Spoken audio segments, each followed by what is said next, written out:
कोकणामध्ये सुद्धा पावसाचा जबरदस्त जोर पाहायला मिळतोय। सिंधुदुर्गामध्ये खाल अक्षरशः ढगफुटी सदृश पाऊस झालाय। 24 तासात 215 मिलीमीटर पावसाची नोंद करण्यात आलेली आहे। सिंधुदुर्ग जिल्ह्यामध्ये पूरस्थिती आहे। मुंबई गोवा महामार्गावर देखील पाणी साचलेलं होतं आणि त्यामुळे महामार्ग हा तब्बल 14 तास बंद होता। जिल्ह्यातल्या प्रमुख नद्या या इशारा पातळीच्या वर वाहतायत। दोडामार्ग तालुक्यामध्ये सर्वाधिक 305 मिलीमीटर इतका पाऊस नोंदवला गेलाय।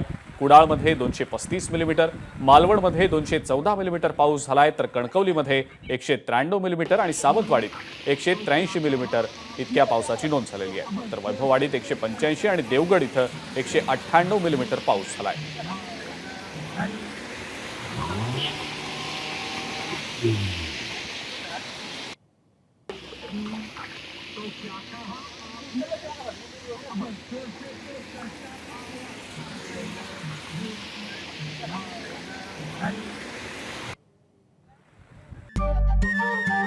नमस्कार। मनसुद्धा तुझं ही वेगळ्याच प्रकारची मालिका तुम्हा सगळ्यांना खूप आवडली होती। याचा दुसरा सीझन कधी येणार अशी विचारणा झाली। प्रतीक्षा संपली आहे मित्रांनो। येतोय मनसुद्धा तुझाचा दुसरा सीझन। होई मन शुद्ध